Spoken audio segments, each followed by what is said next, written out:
నమస్కారం. సామాన్యుడి న్యూస్ కి స్వాగతం. గన్నవరం మాజీ ఎమ్మెల్యే వల్లభనేని వంశీని విజయవాడ పటమట పోలీసులు అరెస్టు చేశారు. హైదరాబాద్ రాయదుర్గంలోని మై హోమ్ బూజాలో పోలీసులు ఆయన్ను అరెస్టు చేసి విజయవాడకు తీసుకెళ్లారు. కిడ్నాప్, దాడి, ఎస్సీ, ఎస్టీ, అట్రాసిటీ కేసుల్లో బిఎన్ఎస్ సెక్షన్లు 140, 308, 351, రెడ్ విత్ 3 కింద వంశీపై కేసు నమోదు చేశారు. వైకాపా అధికారంలో ఉండగా గన్నవరం తెదేపా కార్యాలయంపై జరిగిన దాడి కేసులో వంశీ A71 గా ఉన్నారు. గన్నవరం తెదేపా కార్యాలయంలో కంప్యూటర్ ఆపరేటర్ గా పనిచేస్తున్న సత్యవర్ధన్ ను కిడ్నాప్ చేసి బెదిరించినట్లు వంశీపై ఆరోపణలు ఉన్నాయి. తెదేపా కార్యాలయంపై దాడి కేసులో ఫిర్యాదుదారుడిగా ఉన్న సత్యవర్ధన్ ఇటీవల విజయవాడలోని ఎస్సీ, ఎస్టీ కేసుల ప్రత్యేక న్యాయస్థానంలో హాజరై తనకు ఈ కేసుతో సంబంధం లేదంటూ అఫిడవిట్ సమర్పించారు. ఆ తర్వాత తెదేపా కార్యాలయంపై దాడి కేసులో తనను బెదిరించి తప్పుడు వాంగ్మూలం ఇప్పించారని ఆయన పోలీసులకు ఫిర్యాదు చేశారు. దీంతో విజయవాడ అదనపు డీసీపీ కృష్ణ సిబ్బంది హైదరాబాద్ చేరుకుని వంశీని అరెస్టు చేశారు. మరోవైపు వంశీని అరెస్టు చేస్తున్నట్లు ఆయన భార్యకు పోలీసులు నోటీసులు ఇచ్చారు. గతంలో అధికారాన్ని అడ్డుపెట్టుకునే వైసీపీ నేతలు ప్రజలను భయం భ్రాంతులకు గురిచేశారని టీడీపీ ఎమ్మెల్యే ఎర్లగడ్డ వెంకట్రావు ఆరోపించారు. గన్నవరం మాజీ ఎమ్మెల్యే వల్లభనేని వంశీ అరెస్టు నేపథ్యంలో టీడీపీ కేంద్ర కార్యాలయంలో నిర్వహించిన మీడియా సమావేశంలో ఎర్లగడ్డ వెంకట్రావు మాట్లాడారు. వంశీ చేసిన అరాచక అక్రమాల గురించి వివరించారు. అధికార మదంతో విర్రవీగిన వైసీపీ నేతల పాపం పండిందన్నారు. వంశీ చేస్తున్న అనుచిత వ్యాఖ్యలను జగన్ ఎందుకు వారించలేదని ప్రశ్నించారు. ఇక నేను జగన్ తన వైఖరి మార్చుకోనన్నారు. తెలుగుదేశం పార్టీలో అతని కోసం పనిచేసిన వాళ్ళ మీద అక్రమ కేసులు పెట్టిన పరిస్థితి వాస్తవం కాదు. గోడవ నరసయ్య గారి ఇంటి మీద దాడి చేసిన వాస్తవం కాదు. కాసనేరు రంగబాబు కాళ్ళేరు కొట్టిన మాత్రం వాస్తవం కాదు. ఇలా చెప్పుకుంటే గంట సేపు పడతాయి. భూ కబ్జాలు గానీ, దందాలు గానీ, రౌడీయిజం గానీ, ఇలాంటి పరిస్థితులు గన్నవరంలో నెలకొనడం చాలా బాధాకరం. ఇలాంటి వ్యక్తులు రాజకీయాల్లో ఉండటం వల్ల వాళ్ళ వ్యక్తిగత ఆస్తులు పెంచుకోవడం కోసం పవర్ ను ఉపయోగించి ప్రజల్ని భయభ్రాంతులు గురి చేయడం, నోటికి ఎంత వస్తాయంత మాట్లాడటం, చంద్రబాబు నాయుడు గారు నా మీద పోటీ చేయండి ఇలాంటి మాటలు మాట్లాడటం. ఆ గురువాడు అతనికి సాంతం బుద్ధి లేదు. అతనైతే చంద్రబాబు నాయుడు గారు కుప్పంలో గెలిస్తే నేను అడుపుట్లు పాలిష్ చేస్తా. ఇప్పుడు చంద్రబాబు గారు ముఖ్యమంత్రి గారు కుప్పంలో గెలిచారు. నువ్వు ఎక్కడున్నావో తెలియని పరిస్థితి. నోటికి ఎంత వస్తే అంత మాట్లాడినప్పుడు కనీసం జగన్మోహన్ రెడ్డి గారు వైసీపీ అధ్యక్షుడిగా దాన్ని ఖండిస్తే తన విలువన్నా పెరిగేది. గాలికి వదిలి ఆయన తిడితేనే బాగుంటుందని చెప్పిగా వదిలి ఇవాళ ప్రతిపక్ష హోదా రాకుండా 11 స్థానాలకు పరిమితం అయిపోయాడు. రేపు వచ్చే ఎన్నికల్లో కూడా జగన్మోహన్ రెడ్డిని సూటిగా అడగదలుచుకున్నాం. మీరు మేనిఫెస్టోలో 10% సీట్లు వస్తేనే ప్రతిపక్ష హోదా వస్తుందని రూల్ బుక్ చెప్తుంది. 18 మంది శాసనసభ్యులు మీరు గెలిపిపోతే నేను అసెంబ్లీకి వెళ్ళని వచ్చే ఎన్నికల్లో మేనిఫెస్టోలో పెట్టి పోటీ చేసే దమ్ము. గన్నవరం మాజీ ఎమ్మెల్యే వల్లభనేని వంశీని అరెస్టు చేసిన పోలీసులు విజయవాడ తీసుకొచ్చారు. గురువారం ఉదయం హైదరాబాద్ లోని రాయదుర్గంలో ఆయన అరెస్టు చేసిన విషయం తెలిసిందే. తొలుత విజయవాడలోని భవానీపురం పిఎస్ కు పోలీసులు తీసుకొచ్చారు. ఆ తర్వాత మరో వాహనంలో అక్కడి నుంచి కృష్ణలంక పోలీస్ స్టేషన్ కు తరలించారు. మరోవైపు నందిగమ వద్ద వంశీ భార్యను పోలీసులు అడ్డుకొని ఆమె వద్ద ఉన్న మొబైల్ ను స్వాధీనం చేసుకున్నారు. వంశీ భార్యను ఎస్కాట్ లో తిరిగి హైదరాబాద్ కు పంపించారు. వల్లభనేని వంశీ అరెస్టు నేపథ్యంలో కృష్ణా జిల్లా వ్యాప్తంగా పోలీసులు అప్రమత్తమయ్యారు. శాంతి భద్రతలకు విఘాతం కలగకుండా ముందు జాగ్రత్తగా చర్యలు చేపట్టారు. జిల్లాలోని పలు ప్రాంతాల్లో పోలీసులు మోహరించారు. జిల్లా వ్యాప్తంగా 144 సెక్షన్ పోలీస్ యాక్ట్ 30 అమల్లో ఉన్నట్లు జిల్లా ఎస్పీ గంగాధర్ తెలిపారు. ర్యాలీలు, సభల నిర్వహణతో పాటు ప్రజలు గుమ్మిగూడటం నిషేధమని చెప్పారు. ఎవరైనా అసాంఘిక చర్యలకు పాల్పడితే కఠిన చర్యలు తప్పవని హెచ్చరించారు. సర్వ్ చేయలేదండి. మన లాయర్ చిరంజీవి గారు కూడా వచ్చారు, బట్ ఇంకా ఇవ్వలేదంటే మనకి ఎందుకు అరెస్ట్ చేశారనే reason, ground reasons we don't know yet. మీకు మార్నింగ్ ఒక నోటీస్ ఇచ్చారు కదా మేడం, మిమ్మల్ని వాళ్ళని అరెస్ట్ చేస్తున్నారు. Notice only sections mentioned, not the grounds of arrest and what cause he was arrested అవన్నీ ఏం లేవు. ఇప్పుడు అడిగాం కదా, అడిగితే వాళ్ళు ఇంకా ఇవ్వలేదు. అన్ని ఒకటేసారి ఇస్తాము రిమాండ్ కి తీసుకెళ్ళినప్పుడు అని they are telling. We are not going to give now. Remand కి తీసుకెళ్ళినప్పుడు అన్ని పేపర్స్ ఒకటేసారి we are going to give. Then how are you going to prepare? మేము ఎలా ప్రిపేర్ అవ్వాలి? That's what we asked. Vamshi మాట్లాడిన భాష సభ్య సమాజం తలదించుకునేలా ఉందని తెలుగుదేశం పోలిట్ బ్యూరో సభ్యుడు సోమిరెడ్డి చంద్రమోహన్ రెడ్డి మండిపడ్డారు. ఆయన చేసిన నేరాలు, అక్రమాలు, దౌర్జన్యాలపై ప్రత్యేక దర్యాప్తు బృందంతో దర్యాప్తు చేయించాలని డిమాండ్ చేశారు. ఆయన శాశ్వతంగా కటకటాలోకి నెట్టారని కోరారు. వల్లభనేని వంశీ అరెస్టు నేపథ్యంలో సోమిరెడ్డి చంద్రమోహన్ రెడ్డి ఘాటుగా స్పందించారు. ఎమ్మెల్యే ఉదయాన హైదరాబాద్లో అరెస్ట్ చేశారు. అయితే మాకైతే చాలా కొరత రాష్ట్రంలో ఉండే కార్యకర్తలకి. ఎందుకంటే అతను తెలుగుదేశంలో పుట్టి పెరిగి తల్లిపాలు తాగి రొమ్ము గుద్దినోడు. అతను వాడిన భాషకి ఫ్యాక్షన్ ఏరియాలో అయితే ఇప్పటికి అతను ప్రాణాలతో ఉండేవాడు కాదు. ఫ్యాక్షన్ ఏరియాలో అయితే ఇక్కడ కాబట్టి నువ్వు బతికి బయటపడ్డాడు. ఒక క్రూర మృగం, ఒక దుర్మార్గుడు వాడే భాష మాట్లాడినాడు. ఒక దుర్మార్గుడు. అది ఎందుకు ఈ జిల్లాల్లో వాళ్ళు ఎందుకు సహించారు అది మేము జీర్ణించుకోలేకపోయినాం. ఈరోజు అరెస్ట్ చేస్తే కూడా అక్కడ నాటకాలు ఆడాడు. అక్కడ డ్రెస్ చేసుకొని వస్తానని చెప్పి అందరికీ రెచ్చగొట్టి ఫోన్లు చేసి ఆపేదానికి ప్రయత్నం చేశాడు.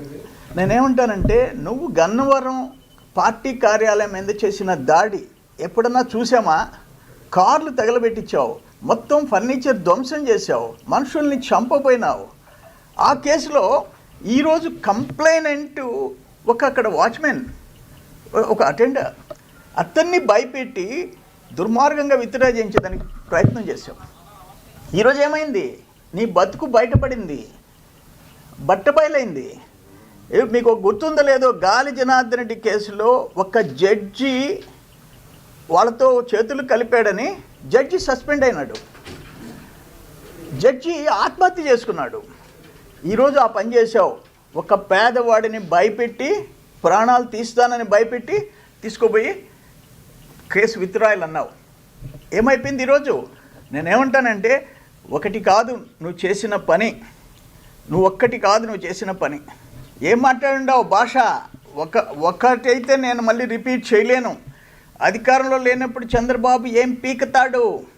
ఉడకబెట్టిన నాగడ దుంప, ఉత్తిగొట్టం ఊరేగి, ఇటువంటి ఎదవ మాటలు. లోకేష్ బాబు గారు ఏం పీకుతాడు? ఏందో గడ్డం మేకకు కూడా ఉంది. ఏం మాట్లాడావు నువ్వు? ఒక మనిషి జన్మ నీదే, మనిషి జన్మ, మనిషి మానవత్వం ఉంటే నువ్వు మాట్లాడిన మాటలు సహించరానివి. మానవత్వం లేదు నీకు. నేనేమంటాను, అయ్యా వంశీ తల్లిగారు, చెల్లిగారు, ఇంట్లో శిక్ష చేయండి అతనికి. ఒక మృగం, మీ ఇంట్లో ఉండేది ఒక క్రూర మృగం. శిక్షించండి, మీరు కుటుంబ సభ్యులు శిక్షించండి. మీకు తల్లి, చెల్లి, బిడ్డలు ఉండారు, అన్న తమ్ముళ్ళు ఉండారు. ఇటువంటి మృగాన్ని మీరు ఇంట్లో పెట్టుకొని ఉండారు. స్పేర్ చేసే మనిషి, చేయాల్సిన మనిషి కాదు. ఇది అన్యాయం.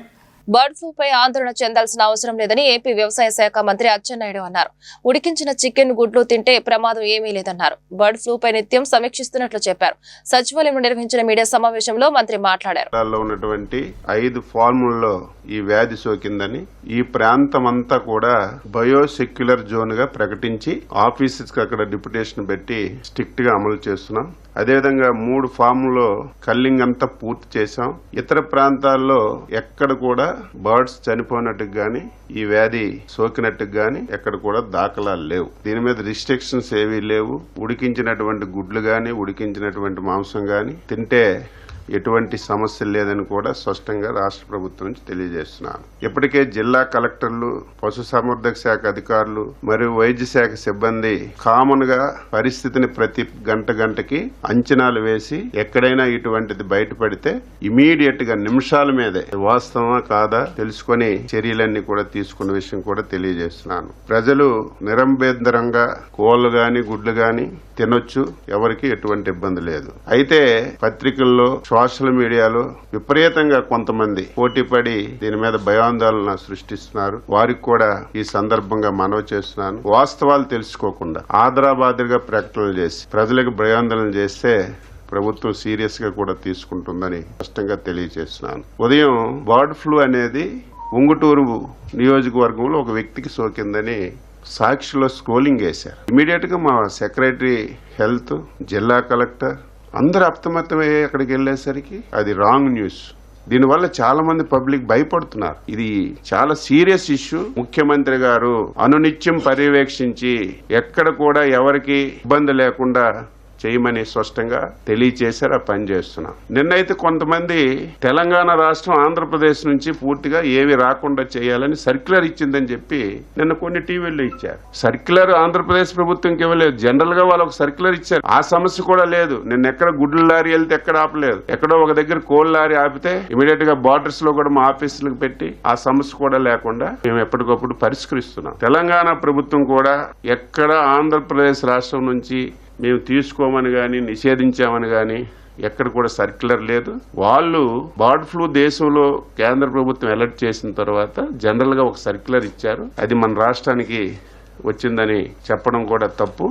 ఎక్కడ కూడా జరగడం లేదు. రాత్రి ముఖ్యమంత్రి గారు సైంటిస్టులతోని కేంద్ర ప్రభుత్వం సెక్రటరీ గారితో మాట్లాడితే వాళ్ళు కొన్ని గైడ్ లైన్స్ ఇచ్చారు. వ్యాధి సోకినటువంటి 1 కిలోమీటర్ పరిధిలో మాత్రమే ఇది పరిమితమై ఉంటుంది. అక్కడ ఒక పౌల్ట్రీ కూడా పనిచేయడానికి వీల్లేదు, ఒక్క బరడు కూడా ఉండడానికి వీల్లేదు. ఇమీడియట్ గా కిలోమీటర్ పరిధిలో టోటల్ గా రాకపోకలన్నీ బంధించమన్నారు. గన్నవరంలో టీడీపీ కార్యాలయంపై దాడి కేసులో చేసిన తప్పు నుంచి తప్పించుకునేందుకు మాజీ ఎమ్మెల్యే వల్లభనేని వంశీ మరో నేరానికి పాల్పడ్డారని మంత్రి కొల్లు రవీంద్ర ఆరోపించారు. గతంలో వైసీపీ నేతలు అధికార వండతో కృష్ణా జిల్లాలో పేటరేగిపోయారని ఆగ్రహం వ్యక్తం చేశారు. టీడీపీ కేంద్ర కార్యాలయంలో నిర్వహించిన మీడియా సమావేశంలో కొల్లు రవీంద్ర మాట్లాడారు. ఒక నాయకుడు క్యాసినో పెట్టి నోరుంది కదా అని బూతులు తిట్టాడు. మరో నాయకుడు కట్టుకున్న భార్యనే బియ్యం స్కామ్ లో ఇరికించాడు. ఇంకో నాయకుడు పార్టీ కార్యాలయంపై దాడికి పాల్పడ్డాడు. ఈ చర్యలన్నిటిని ఉపేక్షించాలా? కక్షపూరితంగా చేయాలి అనుకుంటే అధికారంలోకి వచ్చిన నెల రోజుల్లోనే అందరినీ లోపల వేయించేవాళ్ళమని కొల్లు రవీంద్ర వ్యాఖ్యానించారు. రాజకీయంగా చాలా ప్రాధాన్యత కలిగినటువంటి కృష్ణా జిల్లాలో భ్రష్టు పట్టించారు. ప్రతి ఒక్కరు కూడా ఒక నాయకుడు క్యాసినో పెట్టిస్తాడు, నోరు ఉంది కదా అని బండబూతులు తిడతాడు, అధికారం ఉంది కదా అని చెప్పి అధికారుల్ని కాళ్ళ కింద వేసుకుని తొక్కే పరిస్థితి చేశారు. ఆ రోజున వాళ్ళు చేసినటువంటి దుర్మార్గాలు ఇవాళ బందర్లో మచిలీపట్నంలో ఒక మాజీ మంత్రి బియ్యం స్కామ్ లో సొంత భార్యనే కేసుల్లో ఇరికించినటువంటి దౌర్భాగ్యమైనటువంటి పరిస్థితులు వైఎస్ఆర్ పార్టీ ఇవాళ ఆ నాయకులది. తీర ప్రాంతంలో భూములు కొట్టేసిన ఒక మాజీ మంత్రి, తెలుగుదేశం పార్టీ ప్రధాన కార్యాలయంలో ఆ కుటుంబానికి రాజకీయ భిక్ష పెట్టినటువంటి పార్టీ తెలుగుదేశం ఇవాళ దాడులు చేసి జగన్ దగ్గర మెప్పులు పొంది పదవులు పొందాలని చూస్తే ఏమైంది ఇవాళ మీరు చూశారు. ఇవాళ ఎవరు కూడా తప్పించుకోలేరు. ఇవాళ ఎవరైతే కంప్లైంట్ ఇచ్చారో అతని మీదే, ఒక దళితుడి మీదే ఇవాళ ఇలాంటి దుర్మార్గాలు చేస్తా ఉన్నారంటే ఎట్టి పరిస్థితుల్లో కూడా ప్రభుత్వం చూస్తూ ఊరుకోదు. ఖచ్చితంగా ఎవరు కూడా తప్పించుకోలేరు. ప్రపంచ వేదికపై ఒంగోలు గిత్త తన సత్తా చాటిందని ముఖ్యమంత్రి చంద్రబాబు వ్యాఖ్యానించారు. అంతర్జాతీయ మార్కెట్లో ఒంగోలు గిత్త 41 కోట్లు పలకడం శుభ పరిణామమన్నారు. దీంతో రాష్ట్ర పశుసంవర్ధక వారసత్వం ప్రపంచానికి చాటిందని పేర్కొన్నారు. ఒంగోలు గిత్తలు ఉన్నత జన్యువులు, బలానికి ప్రసిద్ధి చెందాయని తెలిపారు. రాష్ట్ర ప్రభుత్వం ఈ జాతిని పరిరక్షిస్తూ పాడి రైతులను ఆదుకోవడానికి కృషి చేస్తుందని వెల్లడించారు. పీడీఎఫ్ ఎమ్మెల్సీ అభ్యర్థి కెఎస్ లక్ష్మణరావుకు కాంట్రాక్ట్ అవుట్సోర్సింగ్ జేఏసీ సంపూర్ణ మద్దతు తెలిపింది. ఇదే విషయాన్ని JAC of state government contract outsourcing employees, teachers and workers రాష్ట్ర చైర్మన్ ఏవి నాగేశ్వరరావు ప్రకటించారు. గురువారం స్థానిక యూటీఎఫ్ కార్యాలయంలో జరిగిన మీడియా సమావేశంలో ఆయన మాట్లాడుతూ, కాంట్రాక్ట్ అవుట్సోర్సింగ్ ఉద్యోగుల పక్షాన మేము చేసినటువంటి ప్రతి పోరాటంలో మా వెన్నంటే ఉన్నది పీడీఎఫ్ ఎమ్మెల్సీలు మాత్రమేనని తెలిపారు. ముఖ్యమంత్రులు మారుతున్నారే కానీ కాంట్రాక్ట్ అవుట్సోర్సింగ్ ఉద్యోగుల సమస్యల పరిష్కారం కావడం లేదన్నారు. నేడు అబ్కాస్ రద్దు చేస్తామని కూటమి ప్రభుత్వం నిర్ణయం తీసుకోవడం దుర్మార్గమని ధ్వజమెత్తారు. కెఎస్ లక్ష్మణరావు గెలుపుకు కృషి చేస్తామని ప్రకటించారు.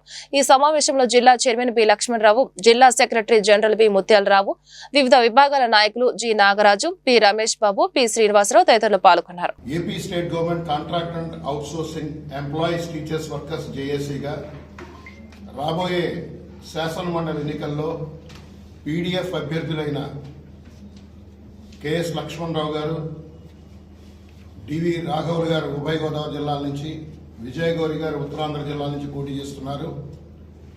వీరందరికీ కూడా జేఏసీ, రాష్ట్ర జేఏసీ మద్దతు తెలుపుతోంది.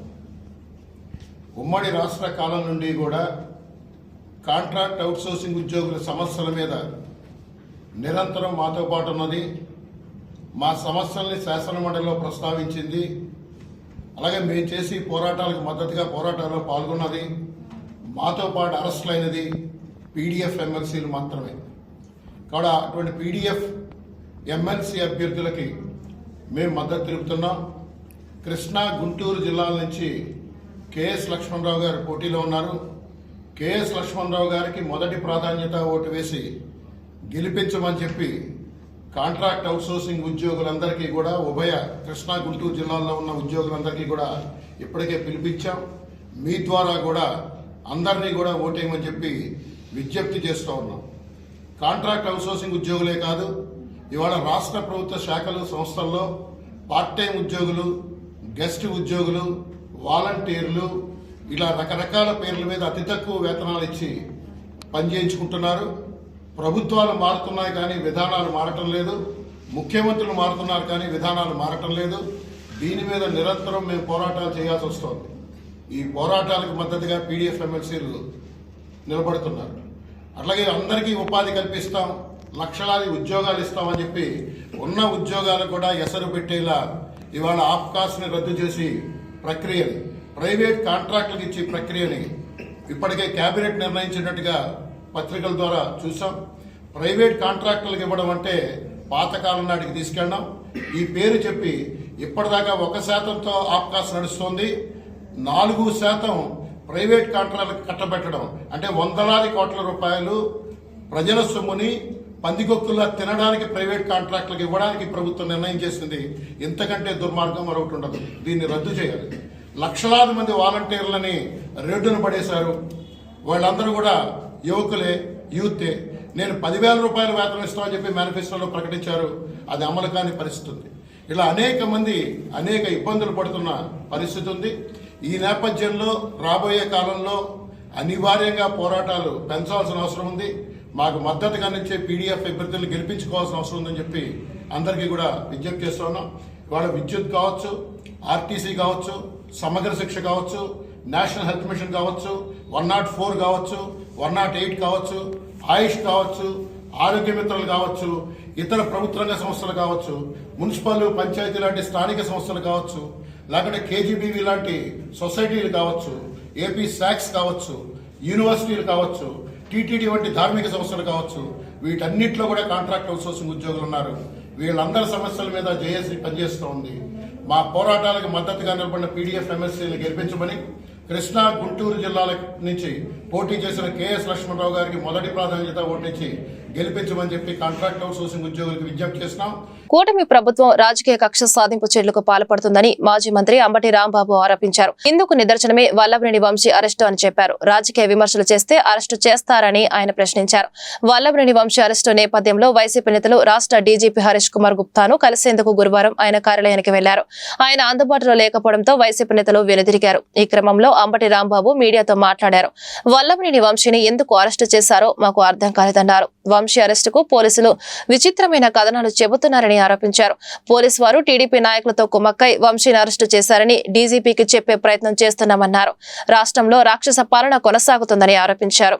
అబ్బయ్య చౌదరిపై ఎమ్మెల్యే చింతమనేని ప్రభాకర్ అక్రమ కేసు పెట్టాలని చూస్తున్నారని, దీనికి పోలీసు వారు సహకరించడం దారుణమన్నారు. టీడీపీ ఎమ్మెల్యేలు రౌడీ యుజానికి పోలీసు వారు సహకరించడం ప్రజాస్వామ్యానికి విరుద్ధమన్నారు. బహుశా 6 గంటలకో 5 గంటలకో హైదరాబాదులో వారిని అరెస్ట్ చేసినట్టుగా మీడియా ద్వారా మాకు సమాచారం అందింది. ఆ తరువాత వారు అసలు ఎందుకు అరెస్ట్ చేశారో మాకు అర్థం కాలేదు. కారణం ఏంటంటే ఆయన ఒక కేసులోనూ 2 కేసుల్లోనూ ముద్దాయిగా ఉన్నారు. ముఖ్యంగా గన్నవరం తెలుగుదేశం పార్టీ ఆఫీసు మీద దాడి జరిగిన కేసులో వారు ముద్దాయిగా ఉండటం, దాని మీద ఆయన కోర్టుకు వెళ్ళడం, ఆయనకి యాంటిసిపేటరీ బెయిల్, ప్రొటెక్షన్ ఇవ్వటం కూడా జరిగింది. కాబట్టి ఆయన అరెస్ట్ చేసేటటువంటి అవకాశం లేదనే అభిప్రాయం మాకుంది. కానీ ఉదయాన్నే అరెస్ట్ చేశారనే వార్త తెలియగానే ఎందుకు అరెస్ట్ చేశారో అర్థం కాక ఆశ్చర్యపోయాం, దిగ్భ్రాంతి చెందాం. దీనికన్నా ముందు 2 రోజుల క్రితం ఒక సంఘటన జరిగింది. అదేమిటంటే ఈ వల్లభనేని వంశీ గారి మీద, వైసీపీ కార్యకర్తల మీద, తెలుగుదేశం పార్టీ ఆఫీస్ మీద దాడి జరిగిందని ఏదైతే 2022లో కంప్లైంట్ ఇచ్చారో ఆ కంప్లైంట్ ఇచ్చినటువంటి వ్యక్తి సత్యవర్ధన్ అనే వ్యక్తి మొన్న హఠాత్తుగా కోర్టు వారి దగ్గరికి వెళ్ళి పబ్లిక్ కోర్టులో మ్యాజిస్ట్రేట్ ముందు ఆయన ప్రాసిక్యూషన్ చెప్పేదంతా అబద్ధమని, తానిచ్చిన కంప్లైంట్ అది కంప్లైంట్ రూపంలో ఇవ్వలేదని, కేవలం ఏదో సాక్షి సంతకం పెట్టమంటే నేను వెళ్ళాని, వెళితే వారేదో రాసుకుని సంతకం పెట్టారనే విషయాన్ని గౌరవ న్యాయస్థానం ముందు చెప్పారు. ఇక్కడ బయట చెప్పింది కాదు. చెప్పిన తర్వాత ఒక్కసారిగా తెలుగుదేశం పార్టీ ఆశ్చర్యపోయింది. అరే, మనం చేసినటువంటి తప్పు తెలుసుకున్నారు, మనం దొంగ కేసు పెట్టించామనే విషయం తెలుసుకున్నారు. ఆ సత్యవర్ధన్ అనే వ్యక్తి ఎస్సీ కులానికి చెందటం వలన పైన రాసుకున్నారు, సంతకం పెడితే నన్ను కులం పేరు కూడా తిట్టారని, ఎస్సీ ఎస్టీ అట్రాసిటీస్ యాక్ట్ కూడా పెట్టి బెయిల్ రాకుండా ఉండేందుకు కట్టుదిట్టంగా వాళ్ళు చేశారు అనేది తెలుసుకుని ఆశ్చర్యపోయి ఇదంతా ఫాల్స్ కేసు అని ప్రపంచానికి తెలిసింది. దానిలో తెలుగుదేశం వారు, లోకేష్ గారు, చంద్రబాబు నాయుడు గారు వీళ్ళందరూ కుట్ర చేసి ఈ సత్యవర్ధన్ తమ్ముడు అన్నో అరుణ్ అనే ఆయన్ని వాళ్ళు పట్టుకుని మా తమ్ముడి చేత బెదిరించి కిడ్నాప్ చేసి వంశీ వీళ్ళందరూ కూడా ఈ తప్పుడు స్టేట్మెంట్ మ్యాజిస్ట్రేట్ దగ్గర ఇప్పించారని ఒక కట్టు కథను అల్లి అది కేసు పెట్టి తెల్లారి అరెస్ట్ చేశారంట. ఇది విచిత్రమైన విషయం. ఇంతకన్నా దారుణమైన విషయం మరొకటి ఉండదని కూడా ఈ సందర్భంగా మనవి చేస్తున్నాను. గుంటూరు డిప్యూటీ స్పీకర్ రఘురామకృష్ణంరాజు కేసులో జైల్లో ఉన్న తులసిబాబు ఒక రోజు పాటు కస్టడీలోకి తీసుకోనున్న ప్రకాశం జిల్లా పోలీసులు 3 రోజుల పాటు కస్టడీ పిటిషన్ వేసిన పోలీసులు 11 గంటలకు కస్టడీలోకి తులసిబాబు లోతైన విచారణ చేరున్న పోలీసులు గుంటూరు జిల్లా జైలు నుండి తులసిబాబును వైద్య పరీక్షల నిమిత్తం గుంటూరు జీజీహెచ్కి తరలించిన పోలీసులు వైద్య పరీక్షల అనంతరం ఒంగోలుకు తరలించనున్న పోలీసులు.